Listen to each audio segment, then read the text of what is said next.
Hello and welcome to another Artis Opus video. Today we are covering the best feet in Warhammer. Let me know, I guess other opinions are available there, but I just love the volumes on these models. Especially from the knee down, they are wicked. It's why you see so many people doing high level NMM on them, I think. Just really nice, interesting shapes. Both of these were achieved with exactly the same method over a different base coat. That is all that we changed. And it's really forgiving. Like, I mean, really forgiving. I would regard this as a 0 skill level technique, which means it's fast, it's enjoyable, it's fun, it's efficient, and it's a great way to bash out a squad or even an army as soon as possible, you know, without too much stress and in a good time frame. So without further ado, let's jump in. So what I wanted to demonstrate with this is the potential difficulties of going from a sprayed or airbrushed metallic base. Using washes. I'll show you exactly how that looks. I haven't actually tested this, but what should happen is this surface should be too shiny and should slightly repel the null oil or repel it slightly more than is ideal. So this is one of the issues that people have a lot of the times with metallics, and there's a very simple way to solve it. So let's see. So we're not too bad, but you can see on the surface it is just acting a bit weirdly, and it'll do this with contrast and other stuff as well. There is an easy way to fix this. You can fix it with patience and multiple layers, but I have a far better idea than any of that. Now, this very simple method is to add any normal paint. It could be literally anything, you know, I could add white. I don't know how that would look, but I could add white to any metallic at this point. So if you have a metallic, brand new paint, wonderful. If you have a metallic that has slightly less than ideal coverage and you're worried about it taking multiple coats, this is also another huge bonus of this. Now, I don't have that issue with this metallic, but it will help any metallic cover better as long as the color you're choosing is one with decent coverage, which Inky by Darkness is. Now you can layer this or you can stipple it. I would probably stipple it if it was me, but I'll show you just for layering purposes. You should get some wonderful, pretty much perfect first coat coverage.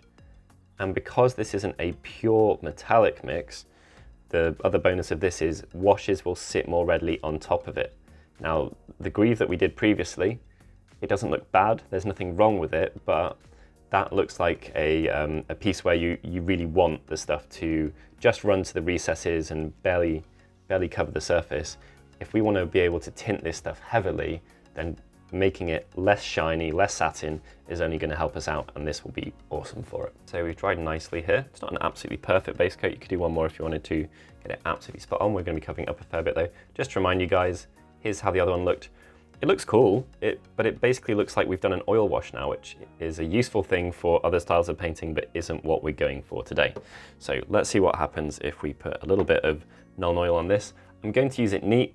Of course, you can dilute it with medium if you wish. I'm just going straight in there though, not too thick, but I'm not diluting it.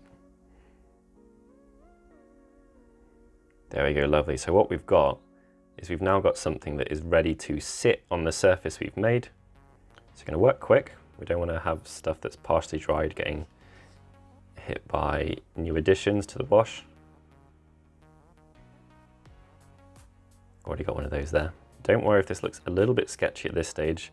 We are going to be putting down more than one wash, and that will do various things for us, but should look absolutely brilliant. So just gonna make sure that I've covered all areas. I'm going to come back, I'm going to put down another wash. So what we've done here, nothing special. We have just repeated our black stage, and do not worry about things not looking perfect. The more stages we put on, the more it'll kind of homogenize. The only thing to be wary of is little sections which encourage pooling. One of those is here on this model. Already had it with a base coat even. So yeah, just try and nudge stuff out of there to not let it build up too much. Seraphim Sepia, again neat, and plonk it down in amongst some of the null oil. And you could just use one of these colors in the recesses. So if this was Nurgle armor and you wanted it to go towards green, you could take coily a green shade or a contrast or something like that. Just put it in the recesses, and especially if it's not your last wash step, what that'll do is when you put it in the recesses, if you've done anything where the blending wasn't perfect, it'll just kind of even it out for you really helpfully. That last one looked pretty crappy before it had dried, and I'm now super pleased with how it looked. Look at that, that is old metal. We've still got a hint of shine in the background there, and what we're going to do with this next step is really going to help us polish that and enhance it. So what I'm going to do is, obviously our silver here is incredibly shiny. Add some paint to it to do this, but I'm going to take very carefully a little bit of our washes just to knock it back slightly. And then, I've already used the dampening pad by the way, so this is not a dry brush. Remove a load of it, and then we're going to be doing some extremely careful buffing. So you could do edge highlighting. I'm just using a size small by the way. If you're wondering where to dry brush more heavily, it's often the areas where the wash didn't pool. Now, kind of by definition, you'll pick that up in certain places, but like on rounded sections like this, you can specifically dab from that orientation to pick it up, and that will only help stuff look more realistic. Go back and get a little bit more. I could go to the dampening pad, but I think we have pretty much used up all of what was in the brush. Take some of the silver, tiny bit of the sepia, tiny bit of the black, mix them in, soften it. It's a really nice color, this one. It looks very, very realistic in my opinion. And then again, let's start on the edges. Amazing, so look at that. We have done nothing there that is hard to do. We've done nothing there that is risky. It all seems way more messy than it is, and you don't quite know how it's going to work until you get to the last step. And then that looks brilliant, hyper realistic, really fun to do, very forgiving, and there's absolutely tons more stages you can do to exaggerate this and put some age back into this piece. So one of these steps, which is a little bit scary for sure, is to put some scratching on or some edge highlighting. Now, because of how this piece looks, we're not going for, you know, like clean, crisp, all the way along the edge, heavy metal style edge highlighting. We're going to go for something that looks a little bit more, you know, random or natural or aged. And what I'm doing is I'm using the side of my brush, and my brush is a little drier than I'd normally advise. I'm doing what I would call a stuttering edge highlight. You can absolutely bear direction in mind when you're doing this. So, you know, maybe it would have been scratched from the front a bit more. Try and be careful. And then what you can even do is using the side of your brush, I'm using an S00 here. You can gently pick those sections. You can use an XSD for this also. You can pick some sections and carefully buff and exaggerate them. Bear in mind that if you build up any texture, this stuff will go on a bit more readily, and if you go a bit too heavy, like I did there, you will end up with some stuff that looks more like scratches than, you know, natural highlights. So you do go extremely soft, but just like dry brushing, because you are pretty much dry brushing, when the paint and the liquid leave the brush, you'll end up with something that you can use a little bit more indelicately. So what I can do is I can cover this with little tiny scratches and bits of wear and tear, and naturally they will be focused on the bits that stick out. Hopefully, from what you guys have seen, at no point have you thought how delicately I was going. You know, I've had the right amount of paint on the brush here, but I'm not doing anything. So I'm going to stop there, because at this point it becomes a little bit bad for the brush. At no point there have I done anything that looks fancy, and the final result is super solid. An entire Stormcast like this would look amazing, not just his awesome sculpted foot. So we have our groove there. Absolutely fine to leave it like that. You could do some more nuances. You could have done more dry brushing before I went to the edging, but I wanted quite a high amount of contrast in there. What I'm going to do now, take a little scrag brown. I'm going to mix it with my sepia, and grab a little bit of black too. So the reason we're doing this, guys, is to try and homogenize things. So I don't want this to stand out too much. I want it to look natural. I want it to look old. I'm just going to pick a couple of sections, and I'm not going to go too heavy.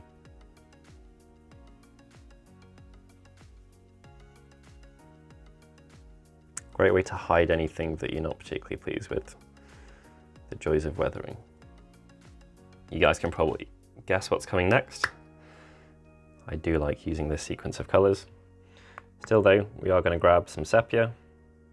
We are going to grab a little bit of black, and that's going to knock this back. So what I want to do with this orange section with the Troll Slayer in it is I want this to land nowhere new that we didn't land with the previous one, and I want it to land inside it. So I'm going to go super carefully.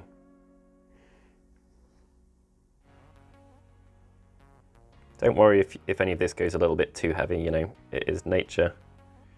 or natural wear and tear at the very least, so it's completely fine for things to not look perfect or for there to be some anomalies. Again, no surprises, Fire Dragon Bright really have knocked it back quite a lot, maybe too much there to be honest. That black's done a number on it. Take some more of the sepia.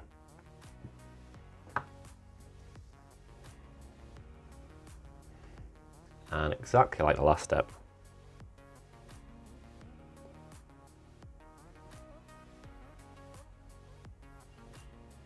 cool, there we go, looks great. I'm sure you'll all agree that that is some pretty realistic work there. It's playing with the light beautifully, it looks old, it looks aged, and at no point were we doing anything particularly that was delicate. Even the final stage using the 00, you know, it's absolutely fine if you have a couple of slips there. Will not do anything to lower the quality of your overall paint job. What I thought it would be useful to show is I have gone through exactly the same sequence of washes that I went through on this leg, on this shiny leg. That was the one that was airbrushed, but it's the same kind of finish as if you sprayed it too, or if you'd just done a very pure, you know, like several thin coats, normal layering base coat on it. So I'm going to go through the same steps now, just wanted to show you a couple of them. This will end up being a super cool effect, I am sure. Just a different one, you know. It doesn't mean one's right and one is wrong at all. Both of them are completely valid. Really soft. You can see, as I always say, you hold it further and further and further back if you want to be softer and softer. Now, I don't want to cover too much of this because I want to leave the depth we've got there, so I am mainly concentrating on the edges, especially initially. I'll show you sideways here what it would be like if I went heavier. It's a legit technique for going heavier. You know, you could have something that was really, really shiny apart from tarnished recesses, and it would end up looking like this section here, which is fine. There you go. So it's really cool, just different. Which one do you guys prefer? I genuinely don't know. All right, so let's go through the same highlighting process.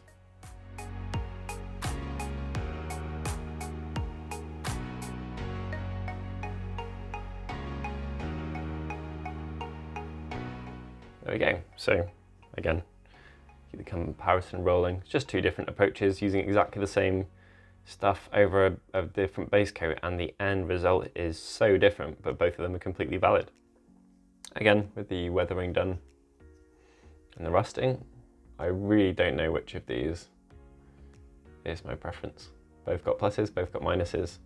I think this looks very old school military, but equally I like the depth to this. It looks a bit more tarnished, whereas this just looks old and, you know, like it wasn't as shiny a piece of metal in the first place. If you're really ballsy, you wanted to do little scratches all over, I think this one would look insanely good as well, you know, like little tiny baby ones. Really do like kind of overall hue and tone of both of them though. We are done. I think I have picked a favourite. I think the first one that we did narrowly is my favourite. It just looks lovely, really nice colours, and reminds me of a class I did with David Soper, actually using very similar colours to the ones used on this model. If anyone's seen his Abyssal Warlord, you know what I'm talking about. Give it a Google. David Soper, Abyssal Warlord. It is a gorgeous, gorgeous paint job. He tends to do everything nicely though. Anyway, really solid results. I wanted to stress, as I always do, how flexible this technique is. So, you know, if we went black, black, sepia, black with the washes. If you wanted to swap sepia for red or for green, or you wanted to go sepia, sepia, black, sepia, or you wanted to drop some paints in or anything like that, you absolutely could. And if you wanted to use a more subtle wash, you know, you could go sepia, sepia, purple, sepia, or something like that. You could do something a bit more subtle and add some more nuance to your stuff. Dropping a paint in there is never a bad idea either. Also, if you are taking a paint, like we took Ink by Darkness, you could drop that in with one or each layer of your washes to promote coherency. I was talking about homogenizing your paint job in the tutorial. That's a great way to do it, and you could keep things, you know, really tightly reined in like that if you wish. If you're worried about any of your washes, you really want that color in there, but you're worried about it being too strong, top tip, you can do two things. You can keep it to the recesses, But also, if you do a wash, whether it's a recess or an all over one, and then you follow it with a couple of other washes, you know, you could go black, then purple in the recesses, and even if it was crazy strong, if you wash black over that, it'd knock it back and it'd also help blend it out and stuff like that as well. So if you're really keen to get a color in there, you're worried about how strong it's going to be, just do it earlier on in the sequence and you'll be really surprised by how forgiving that is. With this, don't try and fix stuff. If you think it's gone wrong in the middle, just go through to the very end of it, let it dry, be pleasantly surprised, and then there'll be nothing to fix. You know, pretty much 95% of the time, I'd imagine for that. Anyway, thank you very much for tuning in.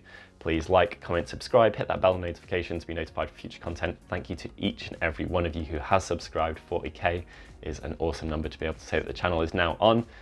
Pop your suggestions for future videos down below. I'm no longer sniffly and the sun is out, so I think it's probably time for me to put my money where my mouth is and do a 24-hour army challenge. I know you've been patiently waiting for the corn one, so that will be a thing very soon. And I have been researching how to use Liquitex in particular quite a bit recently so that they can make a guest or star appearance in there. I'm expecting them to be our MVP in that paint job. Anyway, enough waffling. I'll catch you in a bit. Have a great day. Don't know why I said that. Anyway, I'll catch you in a bit. Bye.